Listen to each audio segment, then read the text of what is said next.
जय श्री कृष्ण। अब हम आरंभ कर रहे हैं गीता जी का अध्याय 6, ध्यान योग। यह अध्याय मन के संयम, ध्यान और वास्तविक योग आदि का निरूपण करते हुए सबसे बढ़िया योगी की परिभाषा तक पहुंचता है। श्लोक 1 और 2 में हमारे प्रभु कर्म योग और संन्यास का सच्चा अर्थ समझाते हुए कहते हैं, सच्चा योगी और सन्यासी अर्जुन वो कहलाता है, अपेक्षा फलों की छोड़ जो कर्म करता जाता है। जिसने सन्यास के नाम पर बस बाहरी निष्क्रियता अपनाई है, उसने अर्जुन इस योग और सन्यास की सच्ची महिमा न पाई है। यही अर्जुन सच्चा योग भी है, सन्यास भी, जब भीतर हो जाए निष्काम भी, निस्वार्थ भी। श्लोक 3 और 4 में प्रभु प्रारंभिक साधक और सिद्ध साधक अर्थात योगारूढ़ के साधनों का वर्णन करते हैं। इस राह पर निष्काम भाव से कर्तव्य पालन प्रारंभिक साधन है। योगारूढ़ हो जाने पर मन की शांति के द्वारा होता आराधन है। जो साधक न तो अपने कर्मों में ही आसक्त है, फलस्वरूप मिलने वाले भोगों से भी विरक्त है, वही तो पार्थ अपने मन को सही अवस्था में लाया है, जहां उस योगारूढ़ ने सन्यास का सही अर्थ पाया है। श्रोताओं, इस प्रकार भगवान ने बताया कि सही मनोभावों से विवेकपूर्ण कर्म करने से कर्मयोग और सन्यास दोनों सज जाते हैं। तो इस प्रकार सारी साधना में मुख्यता मन की ही है। अब श्लोक 5 से 7 में प्रभु जीव को अपने प्रयास से अपने मन को काबू करने और अपना उद्धार करने की प्रेरणा देते हैं। साधक अपने मनोबल के द्वारा अपना उद्धार करे, इसके लिए न किसी और के आने का इंतजार करे, क्योंकि जिसने अपने मन को जीत लिया है, उसने इसे बना अपना सच्चा मीत लिया है। जो इस मन की तृष्णा और चंचलता के मारे हैं, वो समझो इस मन रूपी शत्रु के हाथों हारे हैं। जो अपने मन को हराकर अपना मित्र बना लेता है, वो सदा बदलते हालातों में भी एक समता पा लेता है। जिसने यत्न पूर्वक अर्जुन अपने मन को हराया है, उस निर्विकार ने मेरा नित्य निरंतर साथ पाया है।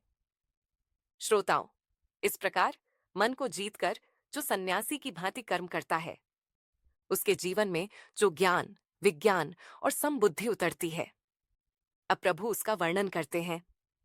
श्लोक 8 और 9 में हमारे प्रभु कहते हैं, जो ज्ञान को जीवन में उतार उसे विज्ञान बना लेता है। इस अनुभव युक्त ज्ञान से वो अर्जुन संतुष्टि पा लेता है। उसने इंद्रियां जीती हैं, बुद्धि को अपनी सम बनाया है। मिट्टी, पत्थर और स्वर्ण के प्रति वो एक संभाव लाया है। उसने ही पार्थ योग की युक्ति पाई है, जिसने मन के विकारों से मुक्ति पाई है। सुहृद हो, मित्र हो, वैरी, मध्यस्थ या उदासीन, द्वेषी हो, संबंधी, साधु या हो पाप में प्रवीण, इन सबके लिए वो एक समभाव लाया है। उसने स्वयं को सबके हित में ही लगाया है। श्रोताओं, जो शांति कर्मयोग और सन्यास से प्राप्त होती है, वही शांति पाने का एक और मार्ग है, ध्यान योग। अब प्रभु उसका विषय शुरू करते हैं। श्लोक 10 से 15 में हमारे प्रभु ध्यान की मुख्य विधि बताते हैं। ध्यान योग की अब मैं तुमको सरल विधि बतलाता हूं, अपने प्रभु में मन लगाने की कला तुम्हें सिखलाता हूं। साधक बैठे एकांत में, मन अंदर को मोड़ के, भोग संग्रह की इच्छाओं से नाता अपना तोड़ के, फिर शरीर और मन को वश में लाए, फिर प्रेम से मन अपने प्रभु में लगाए। इसके लिए साधक स्वच्छ स्थान पर थोड़ी कुशा बिछा ले, उसके ऊपर फिर मृगछाल और एक वस्त्र बिछा ले। आसन न बहुत ऊंचा न नीचा बिछाना चाहिए, उस पर स्थिर होकर फिर ध्यान लगाना चाहिए। पहले अपने चित्त और इंद्रियों को वश करके संभाले, फिर एकाग्र हो अंतःकरण शुद्ध में खुद को लगा ले। काया, सिर और गर्दन को साधक सीधा बनाए रखे और दृष्टि अपनी नाक के अग्र भाग में टिकाए रखे। फिर मेरे परायण हो शांत, भय रहित और संयमित हो जाए। मुझ में मन लगाकर फिर बस अर्जुन मेरे चिंतन में खो जाए। इस तरह संयमित मन जब मुझ में तल्लीन हो जाता है, फिर साधक मुझ में स्थित होकर परम शांति पाता है। श्रोताओं, इस प्रकार प्रभु ने ध्यान के बाहरी और भीतरी आयाम समझाए और बताया कि जब साधक उनके पारायण को कर मन प्रेम पूर्वक उनमें लगाता है, तब वह परम शांति की ओर बढ़ना शुरू करता है। अब प्रभु एक क्षण को रुकते हैं और कुछ सावधानियां बताते हैं जो साधक को ध्यान में उतरने से पहले जीवन में लानी होंगी।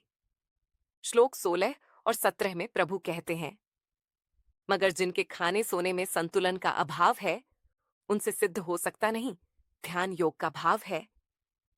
जो उचित खाता, सोता, चेष्टा और विहार करता है, वही ध्यान के द्वारा अपने दुखों को पार करता है। अर्थात साधक ना बहुत अधिक खाए और ना बहुत कम खाए। यही नियम सोने, व्यवहार करने और अपनी चेष्टाओं अर्थात एक्टिविटीज के लिए अपनाए। ध्यान योग की प्रगति के लिए यह बहुत जरूरी है। अब हमारे प्रभु श्लोक 18 से 22 में ध्यान के आगे के पड़ावों का बहुत सुंदर वर्णन करते हैं। जब वश हुए चित्त के साथ कोई अपने में ही स्थित हो जाता है, उस समय सब इच्छाओं से मुक्त वो साधक योगी कहलाता है। जैसे जब वायु स्पंदन रहित हो तो न लौ दीपक की हिलती है, कुछ वैसी ही स्थिति चित्त वश किए हुए साधक में मिलती है। ध्यान करते करते जब साधक का चित्त हो उपराम जाता है अपने स्वरूप दर्शन से, तब वो एक अद्भुत विश्राम पाता है। उसके आगे फिर परम आनंद का स्वाद आता है जो इंद्रिय बुद्धि से परे और अनंत कहलाता है। यहां पहुंच फिर साधक परम तत्व से कभी विमुख नहीं होता, क्योंकि इस आनंद से ऊपर उसके लिए कोई सुख नहीं होता। अब चाहे कोई बड़े से बड़ा दुख भी आए, साधक को इस परमानंद से हटा ना पाए। अर्थात जब चित्त इच्छाओं से खाली होने लगे, तब असली ध्यान आरंभ होता है। उसके बाद जीव अपने स्वरूप में विश्राम पाता है और उसके बाद पूर्ण अवस्था में वह प्रभु के परम तत्व के परम आनंद को पाता है। इस स्थिति में पहुंचकर उसका ध्यान सिद्ध हो जाता है और फिर वह कभी प्रभु से विमुख नहीं होता। अब हमारे प्रभु श्लोक 23 से 29 में साधकों को इस मार्ग में लगने की प्रेरणा देते हैं और इस साधन से मिलने वाली अद्भुत प्रेम पूर्ण स्थिति का वर्णन भी करते हैं। जो दुखों के संयोग को मिटाता है, वही तो इस जग में योग कहलाता है। साधक बिन उकताए खुद को इस योग में लगा दे, संकल्पों से उठने वाली इच्छाओं को भी दूर हटा दे, फिर धैर्यपूर्वक धीरे धीरे उपराम हो जाए ताकि सब चिंतनों पर एक विराम हो जाए। जब मन भटक कर संसार की ओर जाए, तो फिर उसे दोबारा प्रभु चिंतन में लगाए। यही अभ्यास उसके पापों को एक दिन जला देगा, ब्रह्म स्वरूप कर उसे उत्तम सुख पार्थ दिला देगा। इसीलिए अपने मन को बार बार प्रभु में लगाते चलो, पाप रहित आनंद की ओर एक एक कदम बढ़ाते चलो। एक दिन तुम सबको खुद में और खुद को सब में देखोगे, फिर आगे बढ़कर मुझ में सब और सब में मुझको देखोगे। श्रोताओ, अब हमारे प्रभु अर्जुन को साधक की सबसे ऊंची अवस्था तक ले आए हैं। ये वो अवस्था है जहां प्रेम और भक्ति से भरे हुए भक्त को हर ओर प्रभु ही प्रभु दिखते हैं। इससे ऊपर कोई अवस्था नहीं होती। शायद ऐसी ही अवस्था रही होगी गोपियों की, जिसमें वे कह उठती हैं, श्याम तन, श्याम मन, श्याम ही हमारो धन, आठों याम उदो हमें श्याम ही सो काम है, श्याम ही ये श्याम जिए, श्याम बिना ना ही जिए, आंधे किसी लाकड़ी आधार श्याम नाम है। अब श्लोक 30 से 32 में प्रभु इस प्रेम और भक्ति से सराबोर अवस्था की अद्भुत महिमा कहते हैं। यह उत्तम अवस्था जब किसी में भी उतर जाती है, तब उसे हर वस्तु व्यक्ति में मेरी छवि नजर आती है। तब मेरा उसका रिश्ता उस गहराई को छू जाता है, पार्थ मैं उसमें और वो मुझ में मानो उतर आता है। ऐसा भक्त मुझसे अपना मुख मोड़ नहीं सकता, पार्थ मैं भी ऐसे भक्त का साथ छोड़ नहीं सकता। मुझे देखने को फिर उसे आसन जमाना नहीं पड़ता, आंख मूंद के फिर कोई ध्यान लगाना नहीं पड़ता।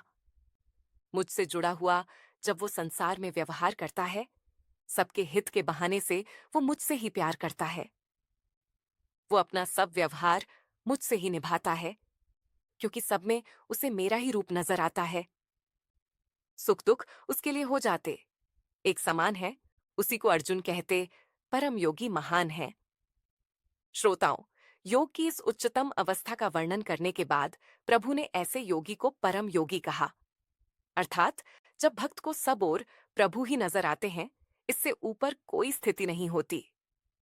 अब अर्जुन ने सोचा कि ये मन तो बहुत ही चंचल है, तो ऐसे में साधक इस अवस्था तक कैसे पहुंचेगा?